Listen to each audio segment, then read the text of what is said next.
Perdana Menteri kini berada di Sabah untuk lawatan kerja 2 hari ke negeri di Bawah Bayu. Itu antara tumpuan dari negeri di Bawah Bayu bersama Suaran Shah di sana. Silakan.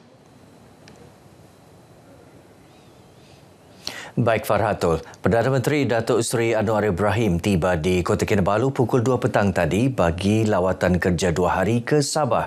Ketibaan beliau di Terminal 2 Lapangan Terbang Antarabangsa Kota Kinabalu disambut Ketua Menteri Sabah Datuk Seri Panglima Haji Jinor.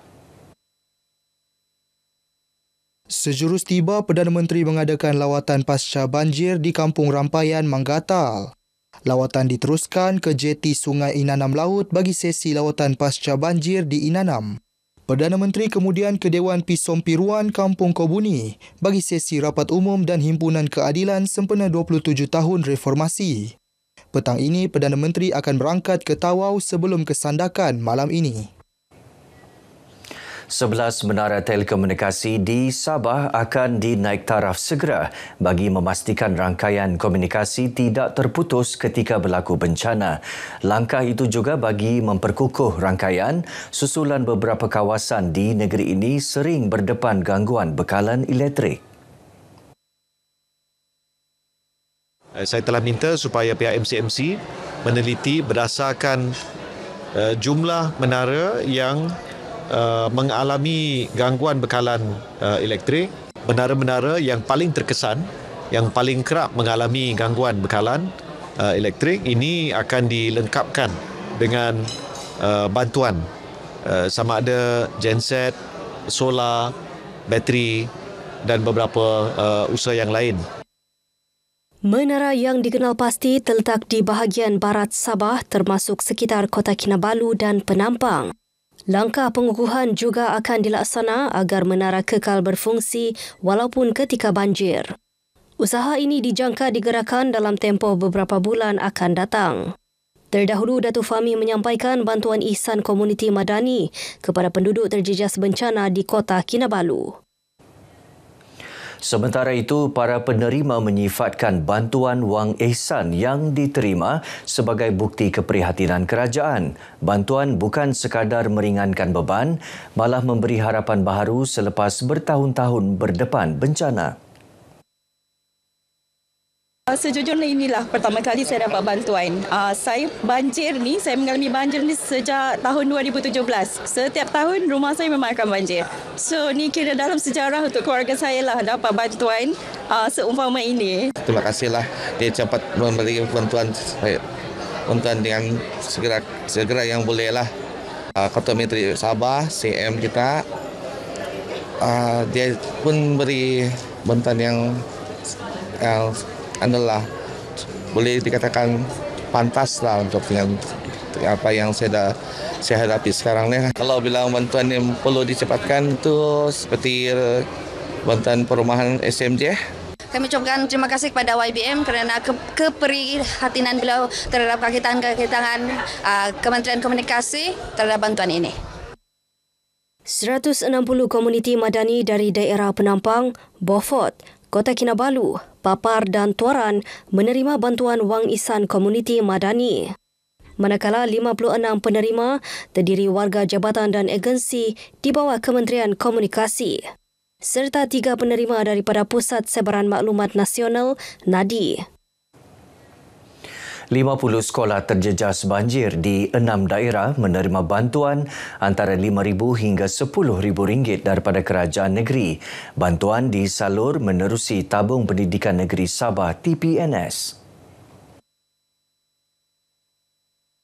Bantuan itu turut diberikan kepada sekolah yang diaktifkan sebagai pusat pemindahan sementara PPS dan IPG Gaya. Sekolah menengah, sekolah agama pun ada, sekolah Cina pun ada, dan semua yang terjejas ini kita berikan bantuan. Manakala PPS kita berikan RM7,000 dan kita juga ada membantu hari ini IPG Gaya yang memohon bantuan untuk keperluan mereka, kita berikan RM10,000. Datuk Arifin yang juga Exco Agama dan Pendidikan Negeri ditemui media selepas majlis penyampaian bantuan kepada sekolah-sekolah terjejas banjir di Kota Kinabalu. Dalam pada itu, lebih 18,000 pelajar di seluruh negeri sudah mendapat manfaat TPNS sejak ia ditubuhkan 4 tahun lalu. Kerajaan negeri turut mempertimbang permohonan bantuan pendidikan lain termasuk budi dan biasiswa Kerajaan Negeri Sabah untuk pelajar ke Institut Pengajian Tinggi. Kerajaan negeri terus mengutamakan kerjasama saling menguntungkan dengan China. Ke arah itu, Sabah bersedia bekerjasama rapat dengan Konsulat Jeneral China di Kota Kinabalu serta semua pihak berkepentingan bagi mengukuhkan persahabatan jangka panjang. Ketua Menteri Datuk Seri Panglima Haji Nur yakin kerjasama seumpama akan menyumbang kepada pembinaan komuniti Sabah Cina dan Malaysia Cina yang berkongsi masa depan. Beliau berucap pada majlis sambutan ulang tahun ke-76 Penubuhan Republik Rakyat Cina di SICC Kota Kinabalu. Ucapannya disampaikan Timbalan Ketua Menteri Datuk Seri Panglima Dr. Joaquim Gunsalam. Datuk Haji turut menekankan hubungan rapat Malaysia-China kini berada pada tahap terbaik, sekaligus memberi momentum baharu kepada kerjasama Sabah-China. China kekal sebagai rakan dagang terbesar Malaysia dan Sabah. Ia merangkumi bidang pertanian, perikanan, minyak dan gas, tenaga boleh diperbarui, infrastruktur, pelancongan, pendidikan dan budaya.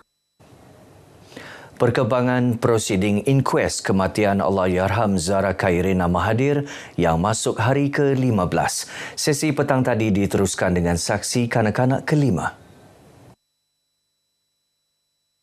Pagi tadi, saksi kanak-kanak keempat selesai memberi keterangan. Keterangan di depan Coroner Amir Shah Amir Hassan bermula 9.30 pagi dan berakhir 11.35 pagi. Prosiding kekal dijalankan secara tertutup kerana melibatkan saksi kanak-kanak. Perkasa kontraktor Bumi Putra melalui penganjuran kursus pembinaan. Itu tanggungjawab digalas Pusat Hikmat Kontraktor PKK Sabah sekaligus memberi peluang kontraktor Bumi Putra meningkatkan ilmu teknikal dan pengurusan projek. Antara kursus yang ditawarkan termasuk kursus pengurusan tapak bina dan sumber projek pembinaan. Pengarah PKK Cawangan Sabah, Moro Jarani berkata, sejumlah RM170,000 diperuntukkan untuk penganjuran kursus tersebut. Membuktikan komitmen berterusan Kementerian Pembangunan Usahawan dan Koperasi melalui PKK dalam memperkasa kontraktor Bumi Putra. Beliau berucap merasmikan kursus pengurusan tapak bina dan sumber projek pembinaan untuk kontraktor di Kota Kinabalu. Kursus 2 hari ini antara lain bertujuan meningkatkan daya saing kontraktor agar mampu bergerak seiring arus pembinaan negara. 40 kontraktor Bumi Putra menyertai kursus ini melayakkan mereka menerima 20 mata CCD yang diperlukan untuk pembaharuan lesen CIDB. Hampir 600 kontraktor Bumi Putra berdaftar dengan Pusat Hikmat Kontraktor PKK Sabah. Yang di Pertuan Negeri Sabah Tun Musa Aman menunaikan solat Jumaat di Masjid Suri Aman Batu 12 Sandakan tengah hari tadi. Ketibaan beliau disambut memimpin masyarakat, ahli jawatan kuasa masjid dan penduduk sekitar. Khutbah Jumaat bertajuk Kepentingan Kehidupan Beragama disampaikan Timbalan Pengarah Hal Ehwal Islam Jahins Dato' Ustaz Awang Juri Awang Tahir. Manakala solat dipimpin Pegawai Agama Istana Seri Kinabalu Ustaz Zul Fauzi Awang Besar. Lebih 1,000 umat Islam hadir menunaikan solat bersama yang di Pertuan Negeri. Kehadiran Tun Musa menceriakan para jemaah. Kami semua bersyukur kerana Tun dapat jemaah di sini sembahyang Jumaat kan. Kami sangat beruntunglah dengan kepemimpinannya sebagai Tun.